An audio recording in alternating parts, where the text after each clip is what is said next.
Hey, what's up YouTube? James Polk here, and about what's going on at the tournament though, I did okay, but I should have done a lot better though.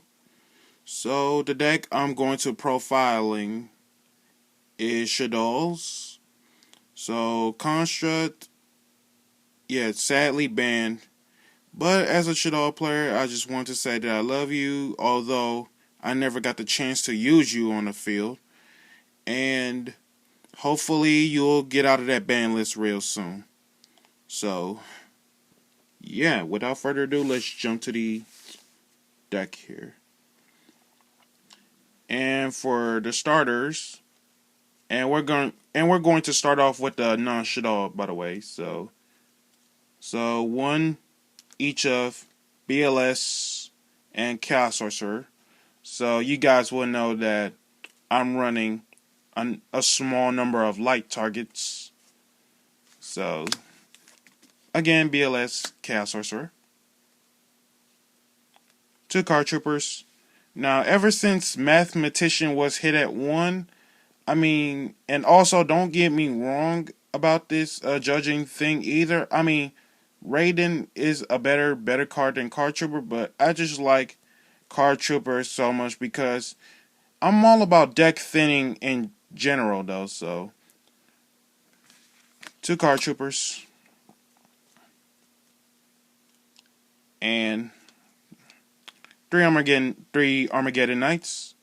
Like a lot of times during the beginning of the duel, where if you open up with Armageddon Knight, and if I were to go first, I could just have him like Foolish, one of the Squamadas, essentially leading me to Foolish another Shaddoll and just like go into bigger plays if I wish to, though. So 3 Armageddon Knights, and then the artifacts: 2 Chakram, 1 Scythe. The Scythe is letting me stops my opponent from using the extra deck during their turn, and the Chakram is that during either player's turn, when a spell track card that would be destroyed on my side of the field, I can return 1 set spell track card from the field to the hand just to special summon Chakram from my hand. And then for the main process, the Shaddolls, 2 Beast. Most times I use Beast is to have him get sent to the graveyard by a card effect. And 2 Dragon. Most times I use Dragon is to send him to the graveyard by a card effect. Basically, the Dragons are like your extra MSTs that you needed. And sometimes, whenever I see my opponent's bigger monsters that has the ability to cannot be destroyed by battle or card effects or anything like that, such as Beals or anything like that, I could just have the Dragon's flip effect to bounce it back to the extra deck. And then 2 Falcos. 2 is okay for me to play the Falco. Most times I use Falco. It's the flip effect, which lets me bring back one of the Shaddolls for the inheritance of special summon things face down. And triple Squamata. Most times I use Squamata is to have him Foolish another Shaddoll, except Squamata. So, and again, sometimes if I see bigger monsters my opponent has, I can just have that Squamata out to certain monsters. 3 Shaddoll Hound.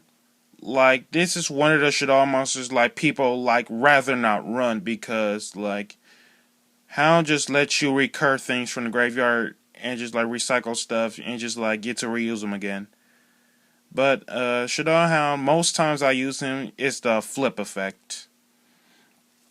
And then this can also be done by Shadow Games as well, because if my opponent were to start his or her battle phase come up, I could just trigger Shadow Games just to pitch in the Shaddoll Hound from the deck to the graveyard just so I can have it switch its battle position.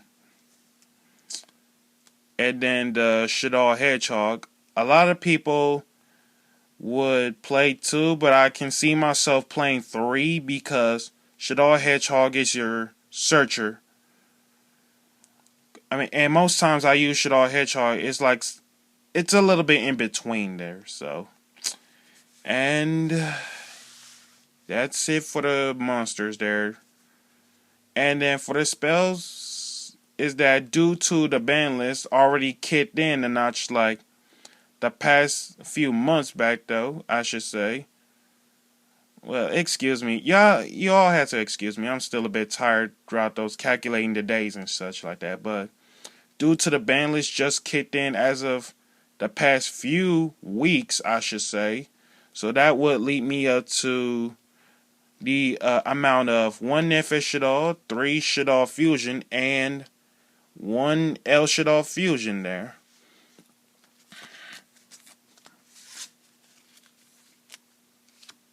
Then also 2 MSTs and 1 Book of Eclipse. I mean, the Book of Eclipse just definitely came up today though, because the Book of Eclipse, first of all, it doesn't target, and it just helps me get through the problem of floodgate monsters out on the field, such as like Vanity's Fiend or Majesty's Fiend, or even Genzo in general though, or even like one of those like certain lockdown decks, even Plasma itself. So Destiny Hero Plasma, I should say though. And then for the traps, that'll be 3 Sinister Shadow Games. Most times I use Shadow Games is at the start of the battle phase, because like at the start of my opponent's battle phase, I can just trigger the Shadow Games just so I can like either have Hound go to the deck to the go from the deck to the graveyard just so I can have it switch positions, or like while I have Shaddoll, Squamata, and Dragon face down, I can just have both of the guys flipped up and just have it 1 bounced because of Dragon and 1 destroyed because of Squamata. So 3 Shadow Games, 2 Shaddoll Core just to prepare for fusion summons, 1 multiple destruction. Like if you open up a terrible hand, including at least 1 multiple destruction, and if I am willing to go first, I can just set down that multiple destruction and just pass turn, just during my opponent's draw, then just trigger this. I mean, sure, I don't mind taking the damage. It's just I want to get a better hand just to like at the start of my next turn. And then 1 Call of the Haunted, just so I can bring back the El Shaddoll Fusion Monsters or that Artifact Site to prevent my opponent going from the extra deck.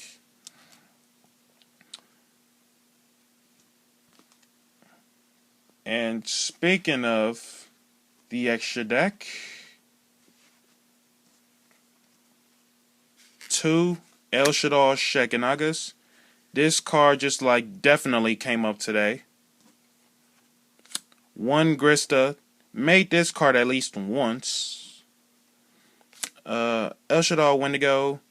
I mean, she never came up today though, but I just feel like whenever I'm doing terrible in the duel at most certain situations, then I can just have Wind come up and just protect one of my monsters from destroying it or from one of their special summon monsters.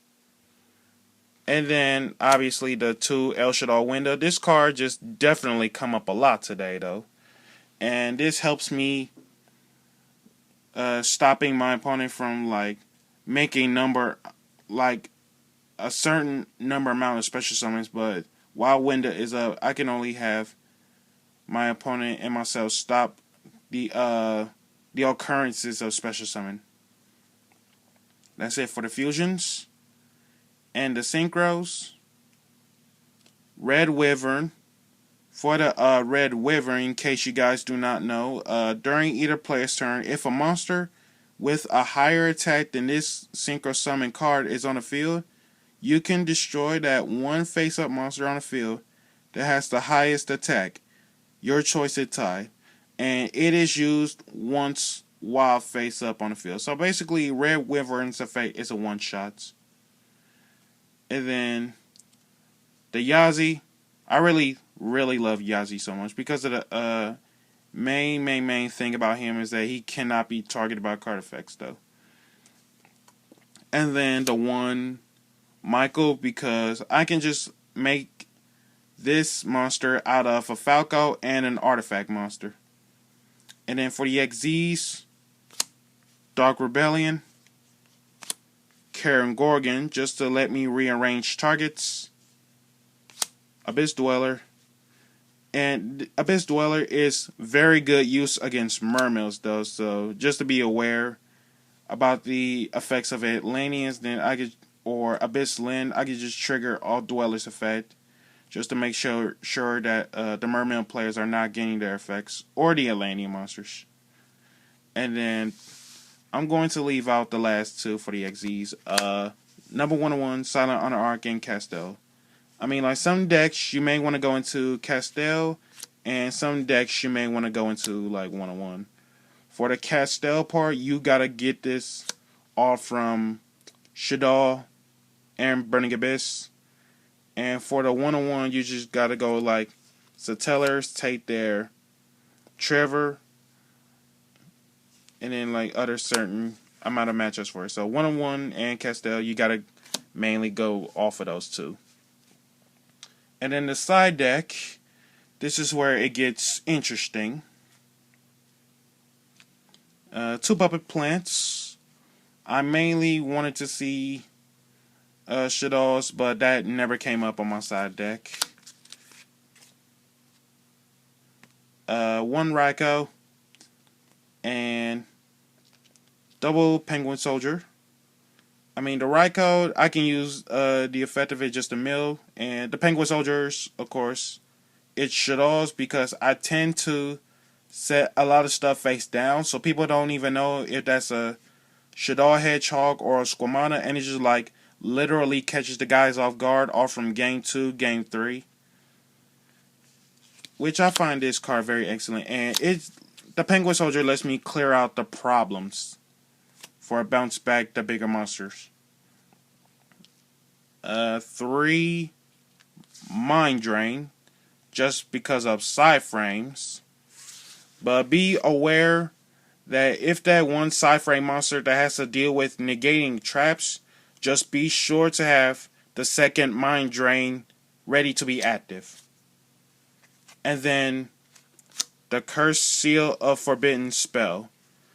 I mean, like, I find Cursed Seal to be an extremely good card, because in case you guys don't even know, like, this is like one of the older cards, in case some have forgot. It is discard 1 spell card from your hand to negate the activation and the effect of a spell card and destroy it. And what's very interesting is that, like, you can even actually negate your own spell card. Like, if you are in a mirror match, like Shaddoll against Shaddolls, and if you play Shaddoll Fusion, like if I play Shaddoll Fusion, I can chain Cursed Seal just to make sure that my opponent cannot play Shaddoll Fusion for the rest of the duel. So the rest of the text is stating that once Cursed Seal is successfully active by discarding that spell, not only the effect of it is negated and the activation is negated and gets destroyed, but throughout the entire duel, your opponent cannot activate the cards with the same name, including that destroyed one. So there are a certain amount of matchups that can be good use for it though. Like Cleese for Cliff Force Scouts, Shaddolls with their Shaddoll Fusion and El Shaddoll Fusion, the Necros, like the Kaleidoscope, Examir, like the Kaleidoscopes, the Mirrors, and the Cycles. And then that's pretty much it for the deck profile. Be sure to like, comment, and subscribe to my channel. This is James Polk signing out.